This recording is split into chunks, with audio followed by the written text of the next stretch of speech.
భారతదేశంలో పాగా వేసిన బీజేపీ దక్షిణ భారతదేశంపై ఫోకస్ చేసిందా?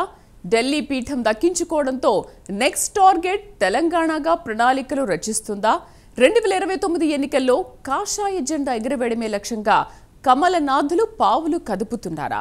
ఇంతకీ తెలంగాణలో బీజేపీ సింగిల్గా వెళ్తుందా, లేకుంటే టీడీపీ జనసేనతో పొత్తు పెట్టుకుని ముందుకు వెళ్తుందా?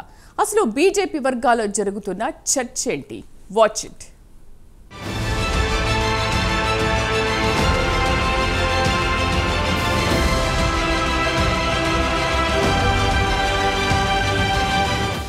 కమలం పార్టీ కేంద్రంలో వరుసగా మూడోసారి అధికారంలోకి వచ్చింది. ఇప్పటికే బీజేపీ ఉత్తర భారతదేశంలో పాగా వేసింది. దీంతో ఇప్పుడు దక్షిణ భారతదేశంపై పాగా వేసేందుకు కమలనాథులు ఫోకస్ పెట్టారు.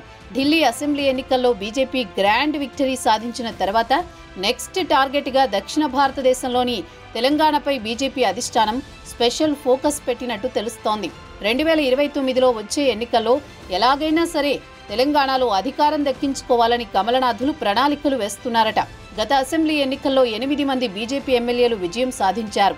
ఆ తర్వాత జరిగిన పార్లమెంట్ ఎన్నికల్లోనూ 8 సీట్లు గెలిచారు. ఈ ఎన్నికల్లో కమలం పార్టీకి దాదాపు 37% ఓట్లొచ్చాయి. మరోవైపు దేశవ్యాప్తంగా బీజేపీ సంస్థాగత ఎన్నికలు నిర్వహిస్తోంది. తెలంగాణలో సంస్థాగత ఎన్నికలు దాదాపు పూర్తయ్యాయి. ఇక రాష్ట్ర అధ్యక్షుడి ఎంపికే మిగిలింది. అధ్యక్షుడిని ప్రకటించిన తర్వాత బూత్ స్థాయి నుండి పార్టీని బలోపేతం చేయడమే లక్ష్యంగా బీజేపీ ముందుకు వెళ్లేందుకు ప్రణాళికలు రచిస్తోంది.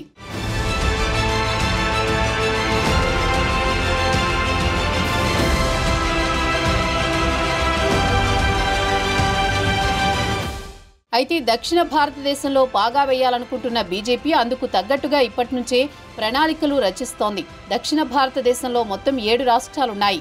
ఆంధ్రప్రదేశ్, తెలంగాణ, కర్ణాటక, కేరళ, తమిళనాడు, పాండిచ్చేరి, లక్షద్వీప్లు ఉంటే ఆంధ్రప్రదేశ్లో టీడీపీ కూటమితో కలిసి అధికారంలో ఉంది. దీంతో దక్షిణ భారతదేశంలో తొలుత తెలంగాణలో అధికారంలోకి రావాలని బీజేపీ చూస్తోంది. ఆ దిశగా వ్యూహరచన చేస్తూ ముందుకు వెళుతోంది.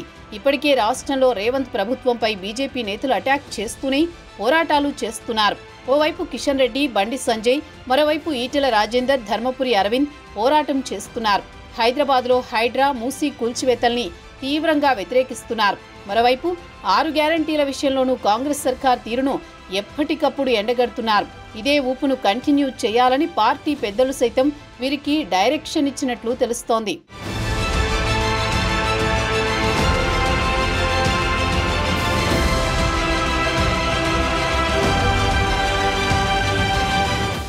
మరోవైపు తెలంగాణ బీజేపీ నుంచి అధిష్టానానికో నివేదిక కూడా ఇచ్చారనే వార్తలు కూడా వినిపిస్తున్నాయి. వచ్చే ఎన్నికలకు సింగిల్ గా వెళ్లే కంటే 2 లేదా 3 పార్టీలతో కలిసి వెళితే మంచి ఫలితాలు వస్తాయని నేతలు భావిస్తున్నారట. టీడీపీకి నగరాలతో పాటు రూరల్లోనూ బలమైన క్యాడర్ ఉంది. టీడీపీ బరిలో ఉంటే బీఆర్ఎస్ ఖాళీ అవ్వడం ఖాయమనే ప్రచారం ఎప్పటినుంచో ఉంది. ఇక జనసేన కూడా ఇప్పుడిప్పుడే తెలంగాణలో యాక్టివ్ అవుతోంది. పవన్ పంచ్ డైలాగ్స్ ఆ పార్టీ ప్రధాన ఆకర్షణ. 2 రోజుల కిందట తెలంగాణ ఎన్నికల కమిషనర్ జనసేనకు గాజు గ్లాసు గుర్తును కూడా కేటాయించారు. దీంతో స్థానిక సంస్థల ఎన్నికల బరిలో దిగాలని ప్లాన్ చేస్తున్నట్టు సమాచారం. ఢిల్లీ నుంచి వచ్చిన సంకేతాల ప్రకారం టీడీపీ, జనసేన పార్టీలు తెలంగాణలో వ్యూహాత్మకంగా అడుగులు వేస్తున్నట్లు తెలుస్తోంది.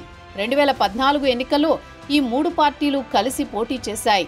అప్పుడు పవన్ కేవలం ప్రచారానికే పరిమితమయ్యారు. ఈసారి కొన్ని సీట్లలో పోటీ చేయాలని ఆ పార్టీలోని కొందరు నేతలు పవన్ కళ్యాణ్కి చెబుతున్నారట.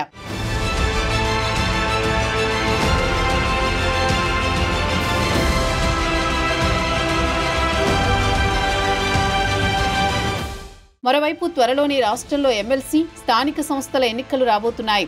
వీటితో పాటు గ్రేటర్ హైదరాబాద్లోనూ ఎన్నికలు సమీపిస్తున్నాయి. గతంలో జీహెచ్ఎంసీ ఎన్నికల్లోనూ బీజేపీకి 40కి పైగా కార్పొరేటర్లు గెలిచారు. వచ్చే ఎన్నికల్లో మేయర్ పీఠం దక్కించుకోవాలని బీజేపీ చూస్తోంది. మరోవైపు త్వరలో రాష్ట్ర పార్టీకి కొత్త ప్రెసిడెంట్ను అధిష్టానం నియమించబోతోంది. ఇవన్నీ పార్టీకి కొత్త జోష్ తీసుకొస్తాయని బీజేపీ శ్రేణులు భావిస్తున్నారు. మొత్తానికి బీజేపీకి వచ్చే ఎన్నికల్లో పవర్ దక్కుతుందో లేదో చూడాలి మరి.